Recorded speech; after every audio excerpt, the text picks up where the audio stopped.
Dans cette vidéo, j'ai rassemblé les 7 espèces de poissons les plus étranges à garder comme animaux de compagnie.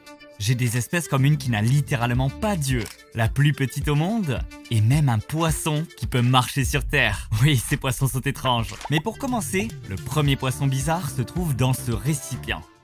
Ceci est un poisson archer. Et je vais juste vous dire que ce poisson n'est pas appelé un poisson archer sans raison. Il a une capacité spéciale absolument incroyable. Pour commencer, j'ai sorti un énorme aquarium pour lui construire un habitat. J'ai commencé avec les bases comme le sol et le sable, mais j'ai ajouté beaucoup plus de décorations comme des rochers et des branches d'arbres. J'ai même mis des branches suspendues car c'est très important pour le poisson archer. Vous allez comprendre dans une seconde. Enfin, j'ai rempli l'aquarium d'eau et il était prêt pour le poisson archer. J'espère que tu apprécies ta nouvelle maison, mon gars.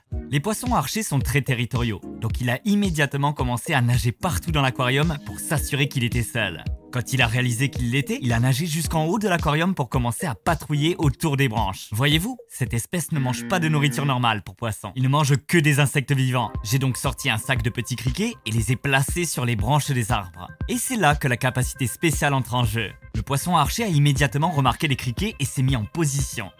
Après avoir à peine sorti sa bouche, il a tiré un jet d'eau pour essayer de faire tomber les criquets de la branche dans l'eau. Oui, ce poisson a littéralement évolué sur des millions d'années pour tirer des jets d'eau sur des insectes suspendus afin de les manger. Et ce gars-là, eh bien, il a une assez mauvaise visée. Il n'arrêtait pas de rater les tirs les plus faciles. Mais il a fini par en faire tomber un dans l'eau et a nagé jusqu'à lui pour l'engloutir. Et oui, il n'était pas très doué pour ça non plus. Mais il a finalement réussi. Oh, il l'a eu. C'était vraiment super cool. Ce gars va être un animal de compagnie incroyable. Et dans cette vidéo, il reste encore 6 espèces de poissons encore plus étranges. Et le prochain, eh bien vous allez devoir le voir par vous-même. Voici les poissons des grottes d'Isis. Et comme leur nom l'indique, ces poissons n'ont littéralement pas d'yeux. Vous vous demandez sûrement comment ils mangent, nagent ou font quoi que ce soit. Je ne sais pas vraiment, mais je suppose qu'on va le découvrir. Mais d'abord, j'ai sorti l'aquarium et commencé à attacher les rochers à l'arrière. Parce que je veux que cet aquarium ressemble à une grotte. Parce que vous savez, on met des poissons des grottes sans yeux ici. On doit leur créer un habitat naturel. Une fois que toute la mousse en spray spécial pour aquarium a séché, j'ai rempli le fond avec un peu de sol, de sable, de plantes, de décoration et tout ce genre de choses. Bon, j'ai essayé de faire ressembler ça à une grotte et... ce n'est pas parfait, mais j'espère que vous voyez où je veux en venir. Bref, je l'ai rempli d'eau et j'ai sorti les étranges poissons sans yeux. Honnêtement, je suis un peu confus sur ce que ces poissons vont faire une fois dans l'aquarium. Je veux dire, ils n'ont littéralement pas d'yeux. Alors vont-ils simplement nager droit dans un rocher et se faire une commotion cérébrale ou quelque chose comme ça? Je suppose qu'on va voir ça. J'ai donc commencé à les libérer un par un. Comme je m'y attendais, l'un d'eux a immédiatement nagé droit dans un rocher. Mais apparemment c'était juste un incident isolé, car la plupart du temps, ils ont agi de manière assez similaire à des poissons normaux. Donc, avant de les nourrir, j'ai fait quelques recherches pour comprendre comment ils pouvaient agir si normalement. Et d'après mes recherches, j'ai découvert qu'ils ont un système appelé ligne latérale. C'est un ensemble de nerfs qui détectent les vibrations subtiles de l'eau et les aident à se déplacer. Ok, maintenant, la partie amusante. Comme ces poissons sont aveugles, on va voir s'ils sont réellement capables de manger. J'ai cette petite boîte, j'ai sorti des granulés et les ai saupoudrés dans l'eau. Ils ont commencé à couler au fond. Presque immédiatement, leur incroyable sens de l'odorat s'est activé et un poisson a commencé à s'agiter. Les autres se sont joints à lui et comme vous pouvez le voir, ils sont devenus fous en mangeant toute la nourriture au sol comme une bande de piranhas. Oui, les poissons sans yeux sont super cool et vraiment étranges. Mais on a encore bien plus étranges, y compris un poisson qui peut marcher sur terre. Ensuite, j'ai 2 espèces étranges à vous montrer, que je vais mettre ensemble dans ce récipient. J'ai à la fois des poissons-chats de verre et des poissons-chats renversés, qui sont tous les deux des poissons-chats, donc ça devrait bien coller ensemble. Avant de montrer à quel point ces espèces sont bizarres, il faut d'abord construire un autre aquarium. Celui-ci est assez similaire au premier, du sable, des rochers, du bois, ce genre de choses. Je voulais particulièrement que celui-ci ressemble à un marécage, alors j'ai même laissé l'eau un peu trouble. Et c'était fait. Une fois terminé, j'ai introduit le premier poisson étrange, le poisson-chat de verre. Si vous vous demandez pourquoi on les appelle poissons-chats de verre, c'est parce qu'ils sont littéralement faits de verre. Ah, je plaisante. Ils sont faits de chair de poisson bien sûr, mais on les appelle ainsi parce qu'on peut complètement voir à travers eux. Si je mets mon doigt derrière l'un d'eux, vous pouvez littéralement le voir à travers. Et c'est assez bizarre. Et pendant qu'ils s'adaptaient à l'aquarium, j'ai ajouté mes 2 poissons-chats renversés. Bon, cela pourrait en surprendre certains, mais on les appelle ainsi parce qu'ils nagent souvent à l'envers. Et ouais, c'est plutôt cool en fait. La raison pour laquelle ils nagent ainsi, c'est parce que leur nourriture préférée est les algues. En nageant à l'envers, ils peuvent atteindre les parties des rochers que les autres poissons ne peuvent pas atteindre. D'habitude, si j'étais à l'envers aussi longtemps, j'aurais mal à la tête. Mais bon, ce sont des poissons, et je ne sais pas s'ils ont mal à la tête. Maintenant, je pourrais juste leur donner des granulés normaux. Mais ce serait plus intéressant de leur donner quelque chose de spécial pour que l'on puisse voir la nourriture à travers leur corps. J'ai donc pris ça. Apparemment, c'est un mélange de cœur de dinde congelé, de daphnis et de spiruline. Oui, je ne sais pas vraiment ce que c'est, mais ça va sûrement être cool à voir dans leur corps. Versons-en un peu. J'ai lâché quelques cubes dans l'eau et immédiatement ils ont commencé à se dissoudre en une multitude de petites particules de nourriture flottant dans l'aquarium.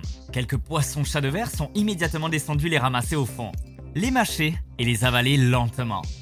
Mais après les avoir avalés, je ne pouvais pas voir la nourriture dans leur corps. Apparemment, c'est parce que leur estomac est situé juste là. Je ne sais pas pourquoi leur estomac est si proche de leur bouche. Imaginez qu'ils éternuent trop fort. Leur estomac pourrait littéralement tomber comme ça. Maintenant que les poissons-chats ont été nourris, il est temps pour le 5e poisson étrange qui est facilement l'un de mes préférés. Le 5e poisson étrange est dans ce récipient. Oui, je sais, on dirait qu'il n'y a rien dedans. Mais c'est parce qu'il s'agit d'un poisson-feuille d'Amazonie. Ce poisson ne bouge presque jamais. En fait, la seule façon de dire que c'est un poisson, c'est en repérant ses toutes petites nageoires et ses yeux. Mais ne vous laissez pas berner, c'est un prédateur féroce qui peut manger presque n'importe quoi. Pour le prouver, il faut d'abord lui construire un habitat. Pour son aquarium, je voulais recréer le fond d'une rivière ou d'un lac de la forêt amazonienne. Et honnêtement, je ne savais pas trop comment faire. Alors j'ai simplement empilé des morceaux de bois pour que ça ressemble à des racines d'arbres. Et une fois remplie d'eau, celle-ci a pris une teinte orangée, car les tanins de bois se sont diffusés dans l'eau, ce qui est super simple pour ce poisson. Je l'ai transféré dans son tout nouvel habitat et immédiatement, il s'est caché. Jouons à un petit jeu. Vous avez 5 secondes pour trouver le poisson dans l'aquarium. Allez!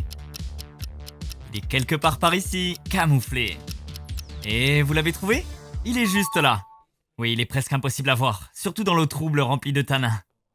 Une des choses les plus cool à propos de ce poisson est sa façon de nager. Alors que la plupart des poissons nagent en agitant leur nageoire arrière de gauche à droite, celui-ci doit ressembler à une feuille morte flottant dans l'eau. Il utilise donc ses toutes petites nageoires pour à peine propulser son corps. Et oui, ils se font très bien dans son environnement. Dans la nature, ce poisson mange principalement des poissons vivants, mais je me sentirais mal de lui donner un poisson vivant. J'ai donc une autre idée pour lui donner une proie vivante et le nourrir. J'ai trouvé un petit jouet qui permet apparemment de faire éclore des crevettes à partir d'œufs. C'est ce que je vais donner au poisson-feuille. Ok, tout est en place et je pense qu'il y aura des choses qui écloront d'ici 1 ou 2 jours. Alors je vais revenir un peu plus tard. Allez, je coupe. Voilà, ça fait quelques jours et je ne suis pas sûr d'avoir fait bien les choses. Mais si vous regardez de près, il y a plein de petites... Je ne sais pas trop ce que c'est, mais elles nagent. En tout cas, il y a quelque chose de vivant là-dedans. Je pense que c'est bon signe. J'ai utilisé une petite pipette pour aspirer les petites créatures et comme vous pouvez le voir, il y en avait une bonne quantité à l'intérieur. Ensuite, je les ai dispersés autour du poisson-feuille et j'ai attendu qu'il les attaque ou quelque chose comme ça. Mais soyons honnêtes, il n'a pas vraiment agi et n'en a mangé aucune. Évidemment, il doit manger. Alors à la place, j'ai sorti un paquet de crevettes congelées, beaucoup plus grosses qu'il voudrait sûrement. Je les ai déposées juste à côté de lui et cela n'a pas pris longtemps avant qu'il commence à les aspirer une par une. On dirait qu'il se régale. En tout cas, ce poisson va être un excellent animal de compagnie. Mais il reste encore 2 autres espèces de poissons extrêmement étranges, avec la dernière étant bien sûr le fameux poisson qui marche. C'est cool. Pour l'instant, passons à l'espèce numéro 6, qui est dans ce récipient. Oui, c'est littéralement ce poisson. C'est le plus petit poisson disponible à l'achat sur internet. Il s'appelle le Rasbora chili.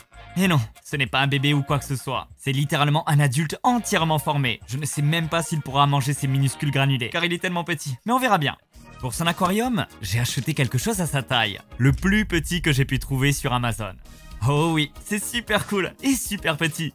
Comme vous pouvez le voir, il est à peu près de la taille de ma main.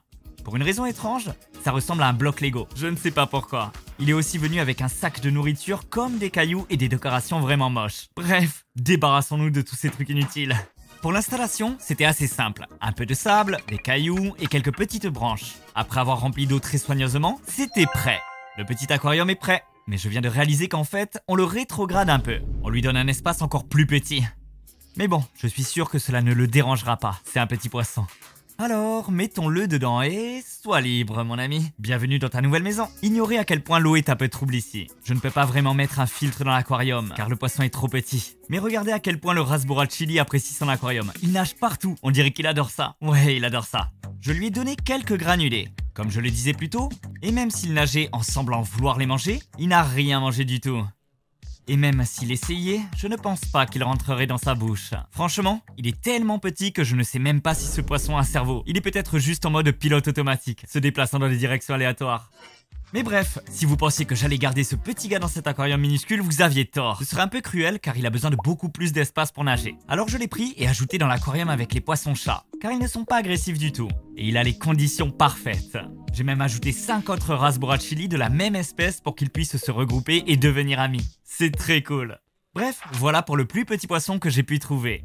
Maintenant, passons au poisson que nous attendions tous. Le poisson qui marche, que j'ai dans ce récipient. Mais avant de vous le montrer, je veux juste vous remercier pour tout l'amour que vous avez montré pour le merchandising. J'ai vu plein de commentaires disant que vous l'aimez beaucoup. Et du coup, ça se vend très vite. Il ne reste que quelques articles, comme le pack d'autocollants. Donc si vous trouvez ça cool, allez jeter un œil sur le site. Je vous rappellerai à la fin de la vidéo, mais pour l'instant, revenons au poisson qui marche. Le poisson qui marche, dans ce récipient, est en fait appelé un périophthalme. Mais celui-ci en particulier s'appelle Franklin. Et il est apparu dans ma vidéo la plus populaire. Cela fait 6 mois et il a beaucoup changé. Je veux donc vous montrer le nouveau Franklin. Mais avant ça, je veux lui construire une nouvelle maison, car son ancienne maison est assez vieille maintenant.